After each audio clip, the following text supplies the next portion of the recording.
Hello বন্ধুরা, আমি সজল তোমাদের সবাইকে স্বাগত জানাই আজকের এপিসোড 2তে। আগের এপিসোডে আমি তোমাদেরকে ড্রয়িংয়ের বেসিক যে সমস্ত মেটেরিয়ালস রয়েছে সেগুলো নিয়ে আলোচনা করেছিলাম তোমাদের সাথে।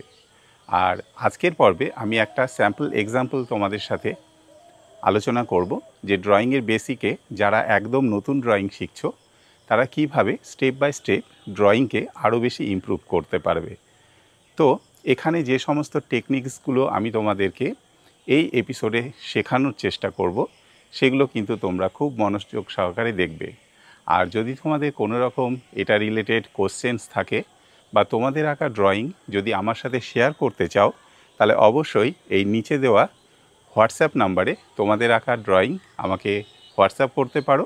আমি সময় মতো সেগুলোর ওপর তোমাদেরকে টিপস দেব। আর যারা চ্যানেলে নতুন এসেছো তারা অবশ্যই চ্যানেলটিকে সাবস্ক্রাইব করো, পাশে থাকা বেল আইকনে ক্লিক করে অল অপশানে ক্লিক করো। তাতে যখনই আমি চ্যানেলে নতুন কোনো ড্রয়িং ভিডিও আপলোড করব তার নোটিফিকেশান তোমরা সঙ্গে সঙ্গে পেয়ে যাবে। চলো এক্সাম্পল শুরু করা যাক। চলো এখন একটি ড্রয়িং এক্সাম্পল দেখে নেওয়া যাক। দেখো, যে কোনো ড্রয়িং করার জন্য প্রথমেই পেন্সিল সম্পর্কে বেসিক ধারণা থাকা দরকার।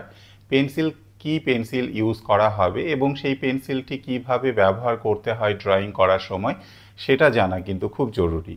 তো সেটা বলতে গেলে প্রথমেই দেখো, আমি বলেছিলাম আউটলাইন করার জন্য মোটামুটি একটি 2B পেন্সিল লাগে আউটলাইনটা করার জন্য। এটা একটা 2B পেন্সিল। এছাড়া আউটলাইন কমপ্লিট করা হয়ে গেলে তাকে শেডিং করার জন্য এই রকম কিছু পেন্সিল প্রয়োজন হবে। যেমন তোমরা দেখতে পাচ্ছ এটা একটা 10B পেন্সিল, ঠিক আছে। 10B পেন্সিল হতে পারে বা 8B বা 6B পেন্সিল হতে পারে, যেমন এটা একটা 8B পেন্সিল। এরকম কিছু পেন্সিল কিন্তু আমাদের ব্যবহার করতে হয় ড্রয়িংকে সুন্দরভাবে করার জন্য। এখন এই পেন্সিল ধরার কিছু বেসিক নিয়ম রয়েছে। দেখো, পেন্সিলকে খুব কাছে থেকে ধরে ড্রয়িং করা কিন্তু একদমই উচিত নয় আর কি। এতে কি হয়, ড্রয়িং কন্ট্রোল হয় না, ঠিক আছে। পেন্সিলকে তোমাদের সুবিধে মতো একটু দূরে ধরলে ভালো হয়। মানে মোটামুটি 1 থেকে 2 ইঞ্চি দূরে যদি তুমি ধরতে পারো বা 3 ইঞ্চি যদি দূরে ধরে করতে পারো, তাহলে যত বেশি তুমি দূরে ধরবে এবং সেটাকে কন্ট্রোল করবে তাতে আউটলাইন করতে কিন্তু সুবিধা হবে। এবার প্রশ্ন হচ্ছে, পেন্সিল তো ছোট হয়ে যেতে পারে। এই ধরনের গ্রাফাইট পেন্সিল যেগুলো আমরা ইউজ করি সেরকমই দেখো, এটা একটা গ্রাফাইট পেন্সিল। এটা করতে করতে কিন্তু অনেক বেশি ছোট হয়ে গেছে, তাই না? এরকম ছোট হয়ে গেছে। তো এই যে ছোট হয়ে গেছে, তাহলে এইটাকে আমি কি করে ইউজ করছি এত ছোট পেন্সিলকে? এটাকে ইউজ করার জন্য আমি কি করছি, এখানে পেন্সিল হোল্ডার এরকম পাওয়া যায়। এই পেন্সিল হোল্ডার ইউজ করতে পারো, এতে খুব সুন্দরভাবে কিন্তু কন্ট্রোল করা যায়। দেখো, এই পেন্সিল হোল্ডারটা দেওয়াতে কি হলো, পেন্সিলটা অনেক বেশি বড় হয়ে গেল, তাই না? পেন্সিলটা অ্যাকচুয়ালি ছোট হয়ে গেছে, কিন্তু যখনই এই হোল্ডারটাকে আমি লাগাবো পেন্সিলটা কিন্তু বড় হয়ে যাচ্ছে।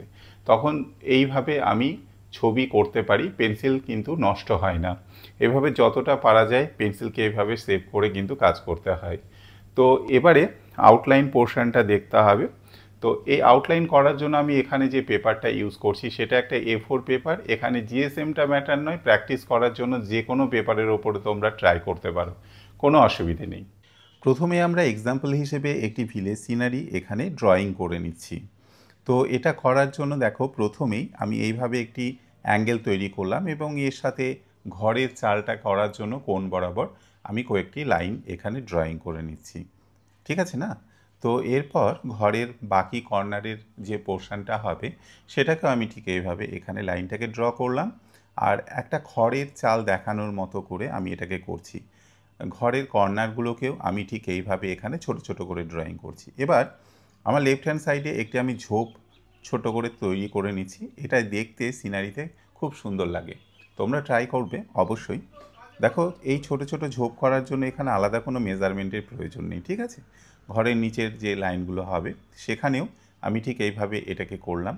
আর খড়ের চালাটাকে করার জন্য এইভাবে আমি রাফ আউটলাইনটাকে এখানে করে নিচ্ছি। ঠিক এইভাবে আলতো আলতো করে এখানে রাফ আউটলাইনটা এখানে করে নেওয়া হলো। মোটামুটিভাবে একটা ঘরের শেপ এখানে আমি করে নিলাম। এরপর বাকি পোর্শনসগুলোকেও একটু খেয়াল রাখতে হবে। দেখো, সামনে যে এরিয়াটা হবে সেখানেও আমি কয়েকটা লাইন এভাবে রাফ করে নিচ্ছি, ঠিক আছে। এরপর জানলাটা আমি একটা রেক্ট্যাঙ্গেল ড্রয়িং করছি এবং ছোট্ট করে এখানে এই জানলাটা আমি ড্র করে নিলাম। ঘরের দরজাটিকে এইভাবে একটি রেক্ট্যাঙ্গল করে আমি এখানে ড্র করে নিচ্ছি। এটাও কোনো মেজারমেন্টের কোনো প্রয়োজন নেই, জাস্ট সিম্পলভাবেই এখানে ড্র করা হলো। তো এরপর দেখো দরজা যে সেটটা হবে সেটাও তোমরা হালকা হালকা করে এখানে করে নিতে পারো। পরে যখন আমরা শেডিংয়ের কাজ করব তখন আরও বিস্তারিত দেখে নেব। চালের যে পোর্শানসগুলোতে বাতা থাকে তার একটা পোর্শান আমি এখানে ড্র করলাম।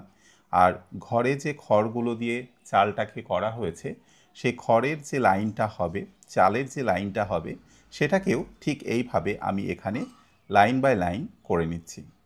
জাস্ট এইভাবে। প্রথমে আউটলাইন করার সময় বেশি প্রেশার ইউজ করার কোনো প্রয়োজন নেই, হালকা হাতে করলেই হবে। জাস্ট ধীরে ধীরে এইভাবে একটু একটু করে শেপটাকে ঠিক করে নিতে হবে। দেখো আউটলাইন করার সময় যেটা করার প্রয়োজন তার কোনো মানে নেই, তোমাদেরকে বোঝানোর জন্য আমি এটা দেখাচ্ছি। আর একটা জিনিস লক্ষ্য করো, পেন্সিলটা কিন্তু ডাইরেক্ট সোজা করে ধরা হয়নি, একটু অ্যাঙ্গেল বরাবর ধরা হচ্ছে এবং এইভাবে আমি পোর্শনটাকে করছি। ঝোপের যে ডালগুলো হবে, গুড়ি ডাল, সেটাকে আমি এইভাবে এখানে দেখিয়ে নিলাম। ঠিক আছে, তো পোর্শনসটা ঝোপের ঝাড়গুলো এইভাবে ড্রয়িং করা হচ্ছে এবং আশেপাশে সিনারির বাকি পোর্শনসগুলোকেও একই রকমভাবে আমি করে নেব। দ্বিতীয় ঘরটিকে করার জন্য প্রথমে আমি এরিয়া সিলেক্ট করলাম এবং তারপর একটা স্ট্রেট লাইন আমি ড্র করছি।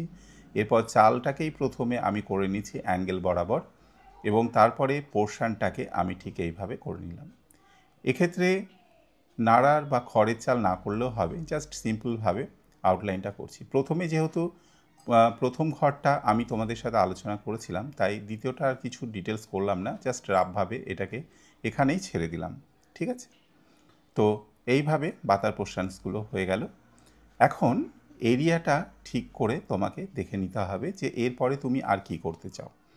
ধরো আমি দ্বিতীয় যে ঘরটা এখানে ড্রয়িং করেছি তার ওপরে মানে ঘরটার ঠিক পেছন সাইডটায় একটা কলা গাছ আছে।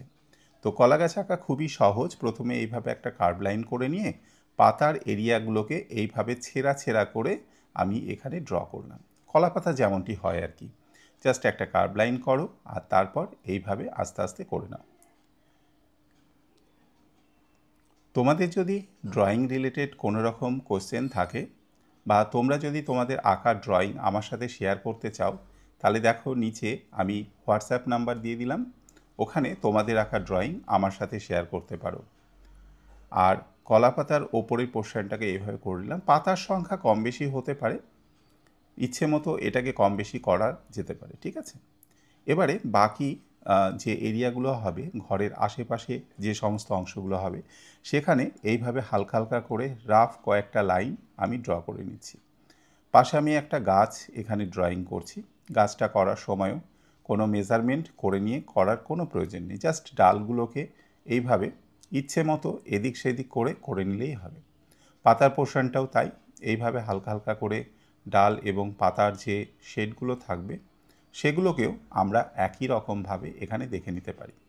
দেখো ঠিক এইভাবে। বেশি বড় গাছ করার দরকার নেই, জাস্ট একটা ছোট গাছ এখানে সাইডে রয়েছে এমন একটা দৃশ্য আমি এখানে দেখিয়ে নিচ্ছি। ওকে, এখন এই পোর্শনটা হয়ে যাওয়ার পর এবার আমাকে এই সাইডেও কয়েকটা গাছ যদি আমি করে দিই, মানে আমার ড্রয়িংয়ের লেফট হ্যান্ড সাইডে যদি আমি কয়েকটা গাছ করি, তাহলেও সেটা কিন্তু দেখতে খুব সুন্দর লাগে। গাছের গুঁড়িগুলো একটু সরু সরু করে করলেই ড্রয়িংয়ে বেশি দেখতে ভালো লাগে, বেশি মোটা করে করার কোনো প্রয়োজন নেই। ঠিক আছে, জাস্ট এইভাবে ডালপালাগুলোকে একটু এলোমেলো করে এখানে করা হলো। এরপর তৃতীয় গাছটিকেও আমি সাইড থেকে ঝোপের আড়াল থেকে এভাবে হয়েছে সেরকম একটা পোর্শন করলাম এবং পাতাগুলোকেও এখানে আমি আউটলাইনটা করে নিচ্ছি। এখানেও তাই এলোমেলোভাবে ইচ্ছে মতো পাতার শেপটাকে দেওয়া যেতে পারে, রাউন্ড রাউন্ড করেও দেওয়া যেতে পারে, বা যদি মনে করো যে এইভাবে তোমরা পাতার শেপটাকে দেবে সেটাও হতে পারে, কোনো অসুবিধে নেই। ওপরের পোর্শানে পাতার একদম ওপরের দিকে আমি এইভাবে আগার অংশটাকে করে নিলাম এবং সাইডে এইভাবে আস্তে আস্তে করে পাতার বাকি এরিয়াগুলোকে আমি এইভাবে করে নিচ্ছি। ডিটেলস কিছু নেই এখানে, জাস্ট রাফভাবেই আজকের দ্বিতীয় এপিসোডে আমি তোমাদের সাথে আলোচনা করছি যে পেন্সিল কিভাবে আমরা ইউজ করে এবং এভাবে খুব সহজে একটা গ্রামীণ দৃশ্য ফুটিয়ে তুলতে পারি। মোটামুটিভাবে এটা হয়ে গেছে। এরপর দেখো দিগন্ত রেখা ঠিক করার প্রয়োজন আছে। ঘর পোর্শনসগুলো যখন কমপ্লিট হয়ে গেল, এরপর ওপরে যদি মনে করো আর কিছু করবে, না করলে সরাসরি এইভাবে দিগন্ত রেখার লাইনটাকে করে নিতে পারো দুই সাইডে। যেহেতু মাঝখানে ঘরটা রয়েছে তাই দুই সাইডে ফাঁকা এরিয়ায় আমরা করব। যদি এটা করতে অসুবিধা হয় তাহলে এখানে স্কেল ইউজ করা যেতে পারে। এইভাবে সমান করে এখানে স্কেল দিয়ে দিগন্ত রেখাটি এঁকে নেওয়া হলো। ঠিক আছে, দেখো দুটো পোর্শন করে নিয়েছি এখানে। এরপর এই যে দিগন্ত রেখা বরাবর যে সমস্ত গাছগুলো থাকে আর কি, দূরের যে গাছপালা, সেটাকে এইভাবে আমরা এবড়ো খেবড়ো করে এখানে ড্রয়িং করে নিতে পারি। দু সাইডে করতে হবে কারণ মাঝখানে তো ঘরগুলো রয়েছে, তাই পেছনের দৃশ্যটা দেখা যাচ্ছে না। এটা কমপ্লিট হওয়ার পর বাকি যে পোর্শনসগুলো রয়েছে আউটলাইনে, সেগুলোকে ঠিক এইভাবে আমরা ঠিক করে নেব।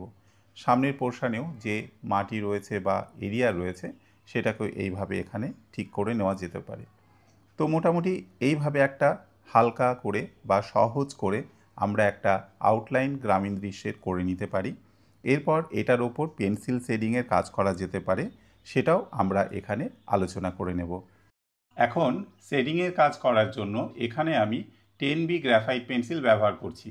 দূরের দিগন্ত রেখা বরাবর যে সমস্ত গাছগুলো রয়েছে সেগুলোকে সেট করার জন্য 10B পেন্সিল দিয়ে এইভাবে রাউন্ড রাউন্ড করে পোর্শনটা করে নিচ্ছি। এখন এই পোর্শনটা একই রকমভাবে হবে। তারপর গাছের যে পোর্শনটা রয়েছে তার পাতাগুলো করার জন্য একই রকমভাবে আমি রাউন্ড রাউন্ড করে এখানে পাতাগুলো করছি। একটু লক্ষ্য রাখবে, ওপরে দেখো যেখানে একটু ডার্ক হবে সেগুলোতে একটু চেপে চেপে আমি ডার্ক করছি, আর যে সমস্ত পোর্শনে লাইট হবে সেগুলোতে আমি লাইট করছি। ব্লেন্ডিং করার জন্য পেপার ব্লেন্ডিং স্টাম্পস ইউজ করা হলো। এইভাবে গাছটিকে আমি করে নিলাম এবং পাতাগুলোকে করে নিলাম। এরপর দিগন্ত রেখা বরাবর যে মাঠগুলো রয়েছে তাকে আমি এইভাবে আলগুলোকে এইভাবে লাইন টেনে টেনে এখানে করে নিচ্ছি। খুব সিম্পলভাবে করতে হবে, একটু কার্ভ করে করতে হবে যাতে দেখতে সুন্দর লাগে। ঠিক আছে, এখন দেখো আজকের ড্রয়িং প্র্যাকটিসে শুধুমাত্র পেন্সিলের কাজই আমরা দেখব। এখানে কোনো রকম কালার কম্বিনেশনস আমি ইউজ করছি না। দেখো প্রথমে আমি বলেছিলাম এই এপিসোডটি বিগিনার্সদের জন্য, সুতরাং এখানে অ্যাডভান্স লেভেলের কোনো কিছু করা হয়নি। একদম বেসিকভাবে যে ড্রয়িং প্র্যাকটিস করতে হয় সেটাই করা হয়েছে। চালটা করার জন্য এখানে তাই এইভাবে আমি একটা অ্যাঙ্গেল ফলো করছি এবং এইভাবে লাইনগুলোকে আমি আস্তে আস্তে ডার্ক করছি। এই ডার্ক কাজ করার জন্য এখানে আমি 10B পেন্সিল ইউজ করছি।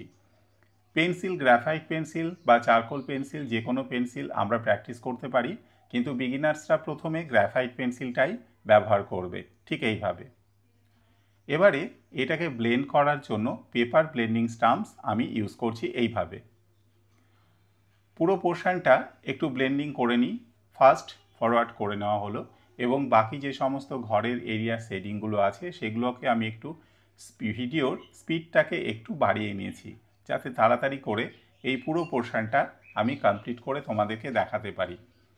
দেখো এখানে শুধুমাত্র যে সমস্ত ঘরের শ্যাডো এরিয়াগুলো রয়েছে এবং লাইট এরিয়াগুলো রয়েছে সেটার ওপরে কিন্তু হাইলাইট করা হলো।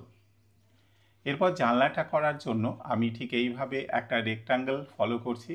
পারফেকশানের কোনো ব্যাপার নেই, জাস্ট এইভাবে করে নিলেই হবে, কোনো অসুবিধে নেই। এরপর দরজাটিকেও আমি করে নেব। দরজাটা ঘরের একটা সাইডকে কেন্দ্র করে করা হয়েছে এবং ভেতরের পোর্শনটা আমি এইভাবে ডার্ক করে নেব। দ্বিতীয় ঘরটি করার জন্য তাই আমি এখানে শেডিংয়ের কাজ করছি। দেখো প্রথম ঘরটা যেভাবে আমি খড়ে সেট করেছি, দ্বিতীয় ঘরে আমি টালির শেপটাকে করছি। টালি যেভাবে থাকে আর কি পরপর, সেইভাবেই সেটটাকে এখানে করা হয়েছে এবং পোর্শনসগুলোকে এইভাবে হাইলাইট করা হয়েছে। বাকি শেডিংটাও আমি করে নেব এবং চালের বাকি পোর্শনটাও আমি এখানে ঠিক এইভাবে করে নিচ্ছি। ঘরের পেছনে কলা গাছ এর পাতাগুলোকেও আমি ঠিক এইভাবে এখানে সেটটা করব।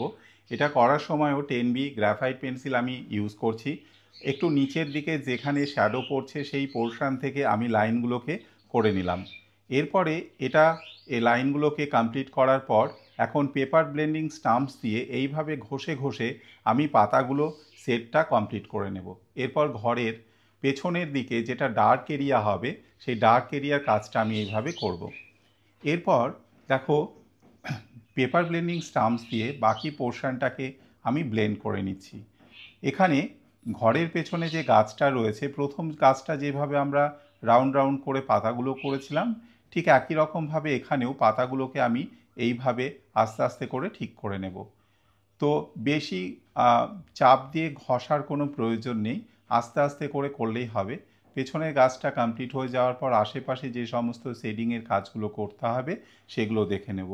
এখন দূরে দিগন্ত রেখা বরাবর যে গাছটা রয়েছে, যেখানে আরও বেশি ডার্ক অ্যাপ্লাই করার প্রয়োজন আছে, সেখানে 10B পেন্সিল দিয়ে আমি এইভাবে একটু চেপে চেপে ঘষে ঘষে রাউন্ড রাউন্ড পেন্সিল মুভ করে আমি এই পোর্শনটাকে সুন্দর করে দূরের দিগন্ত রেখার গাছগুলো করে নিচ্ছি এবং পুরো সেটটার ওপরে আমি অ্যাট এ টাইম এইভাবে ডার্ক অ্যাপ্লাই করলাম। এখন বাকি যে পোর্শনটা আছে দেখো, দূরের দিগন্ত রেখা বরাবর যে সমস্ত মাঠের এরিয়া আছে তার যে শেডিংটা সেটাকেও করা হলো এবং আশেপাশে যে ঘাস ঝোপঝাড়গুলো আছে সেই ঝোপঝাড়গুলোকে আমি এইভাবে একটু একটু করে লাইন দিয়ে করে নিচ্ছি। সুন্দরভাবে সেট করার জন্য পেপার ব্লেন্ডিং স্টাম্পস ইউজ করছি এবং ঘষে ঘষে আমি এইভাবে পেপার ব্লেন্ডিং স্টাম্পস দিয়ে বাকি পোর্শনসগুলোকে করে নিচ্ছি। সামনে যে এরিয়াটা রয়েছে সেটাকেও সেট করার জন্য এইভাবে পেন্সিল দিয়ে হালকা হালকা করে রাফ লাইন টানা হচ্ছে এবং কোনো ব্যাপার নেই, এটা যেভাবে খুশি তোমরা করতে পারো। তারপর পেপার ব্লেন্ডিং স্টাম্পস দিয়ে এইভাবে ঘষে ঘষে পুরো পোর্শনটার ওপরে আমরা সেটটাকে অ্যাপ্লাই করে নেব, ঠিক আছে? তো তোমরা যারা বাংলার আর্ট ড্রয়িং চ্যানেলে নতুন এসেছো, বাংলায় এই রকম নতুন নতুন ড্রয়িং ভিডিও দেখার জন্য অবশ্যই চ্যানেলটিকে সাবস্ক্রাইব করো, পাশে থাকা বেল আইকনে ক্লিক করে অল অপশানে ক্লিক করো। তাতে যখনই আমি চ্যানেলে নতুন কোনো ড্রয়িং ভিডিও আপলোড করব তার নোটিফিকেশান তোমরা সঙ্গে সঙ্গে পেয়ে যাবে। আর তোমাদের যদি কোনো রকম মতামত থাকে বা কোনো কিছু জানানোর থাকে, তোমরা অবশ্যই কিন্তু আমাকে হোয়াটসঅ্যাপ করতে পারো। হোয়াটসঅ্যাপ নাম্বারটি আমি ডেসক্রিপশানে দিয়ে দিয়েছি, সেখান থেকে তোমরা হোয়াটসঅ্যাপ নাম্বারটা দেখে নিতে পারো। আজকের ড্রয়িং টিউটোরিয়ালটি এই পর্যন্তই ছিল। তোমাদের মতামত অবশ্যই নিচে কমেন্ট অপশানে আমাকে কমেন্ট করে জানিও। দেখা হচ্ছে তোমাদের সাথে ড্রয়িং এপিসোডের 3য় পর্বে। সবাই সঙ্গে থেকো এবং দেখতে থেকো।